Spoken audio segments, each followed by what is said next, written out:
นี่ก็เป็นบุญบั้งไฟเนาะซึ่งว่าเป็นบุญประจำปีของแต่ละบ้านบุญบั้งไฟเพิ่นจะจัดขึ้นเดือน5เดือน6เดือน7เนาะแต่ว่าบุญงานนี้ก็บ่ธรรมดาคือกันเนาะทุกคนเอากราบทักทายสวัสดีเนาะพบกับ2บ่าวหงนอนนาแชนแนลเนาะทุกคนมื้อนี้ก็เป็นบุญบั้งไฟบ้านบักนาวเหนือเมืองไสบุรีแขวงสวรรณเขตเนาะที่เพิ่นจะจัดขึ้นงานนี้บ่ธรรมดาทุกคนเอ้าเฮาก็บ่เว้าหลายใหญ่ห่างเดี๋ยวบ่าวหงสิพาทุกคนไปชมไปเชียร์นำกันเลยเนาะว่าจะเป็นแนวใดไปกันเลยทุกคนโอ้โหขึ้นน้ำเอาทุกคนบางใหญ่เนาะสีฟ้าบางใหญ่สีฟ้าทุกคน1.80 เนาะ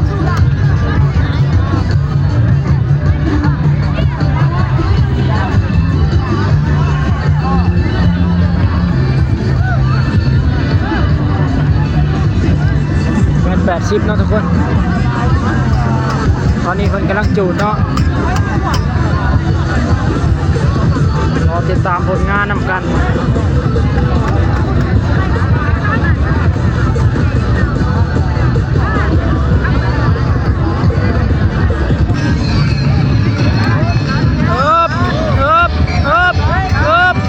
3บ้างเนาะไปหรืออยู่เนาะไปเสร็จไปอย่าอยู่ฮึบเข้าแล้วเอา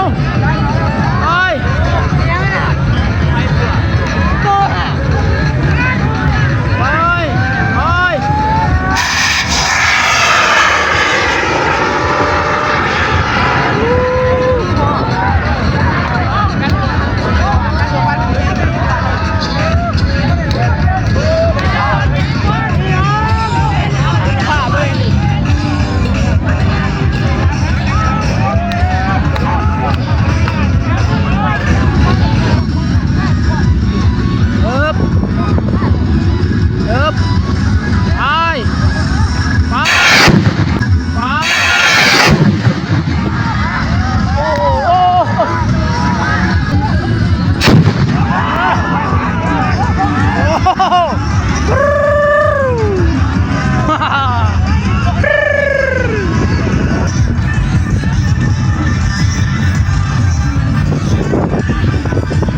ตอนนี้ก็เป็นเวลา5 โมงแล้วเนาะ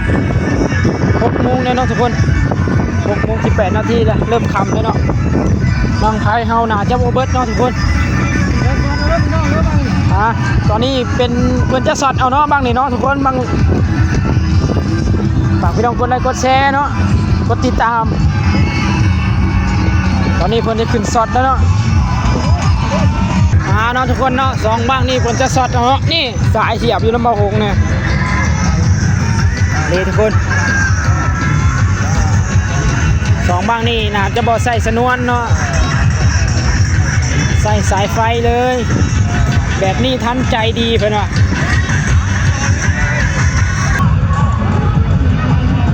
ใหม่แล้วเอา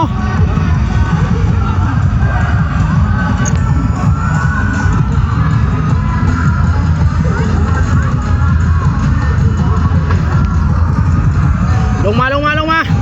อาทุกคนลงมาแล้วเนาะมาลุ้นน้ำกันว่าบาง2 เมตรนี่สิไปไกลชำไรเนาะบาง2 เมตรสุดท้ายของงานนี่แล้วเนาะโอ้โหขำเลยจริงเอาเข้าแล้วเนาะบาดนี้เนาะเอาทุกคนถอยหลังออกมาเนาะอย่าอยู่ใกล้เนาะเด็ดอยู่ใกล้เนาะ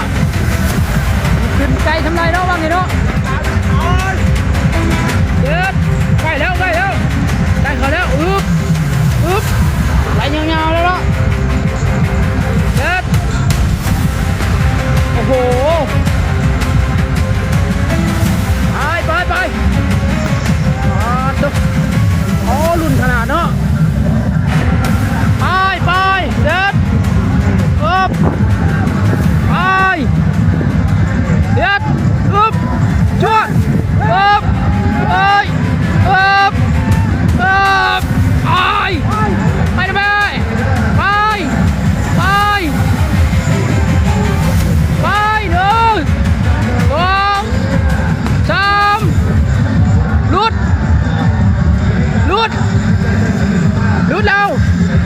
ลุด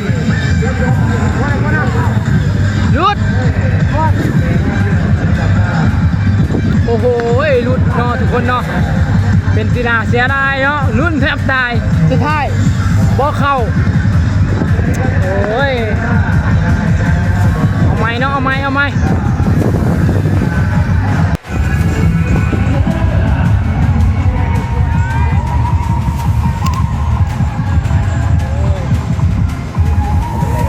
โอ้เถอะโอ้โอ้โอ้โอ้เถอะโอ้เถอะโอ้ซึดไ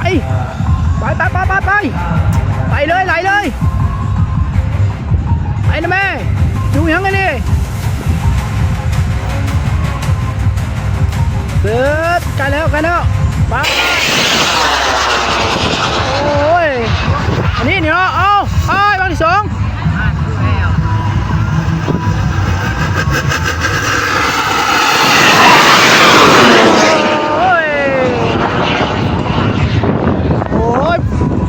ที่สามไป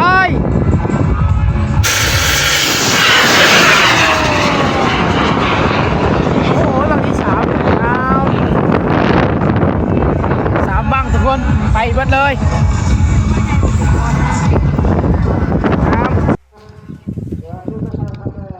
เอาเลยวะ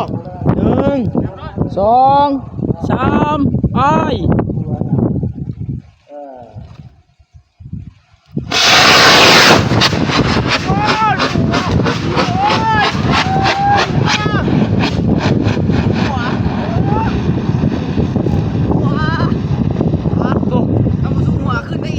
วัวแล้วเถื่อนไม่มันนั่นนะเดี๋ยวไม่อ่ะโอ้โหเขารู้หัวงามแล้วแหละมันถังนี้ราคาเป็นที่ไหนบ้านไรอีกตัวระเบิดว้าเบื้องมันถังได้ไม่ขึ้นถังเองระเบิดก่อนเนาะกำลังบีบตัวขึ้นเนาะ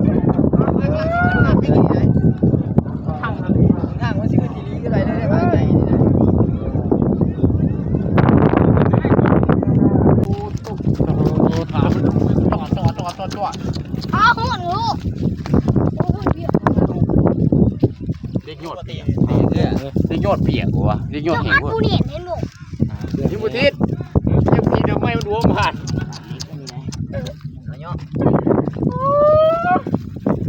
ลูกวะบาง2 เมตรเนาะระเบิดเลยลูกวะ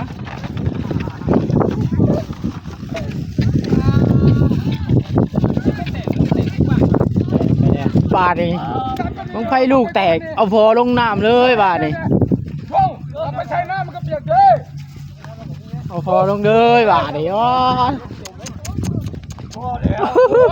อแล้วอยู่พอแล้วอยู่เอาเด็ดนี่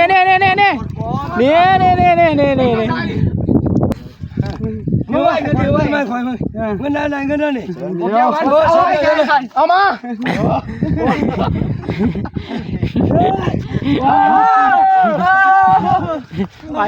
ไปเขาบอกร้อนนี่ละเจนี่ละเจ็ด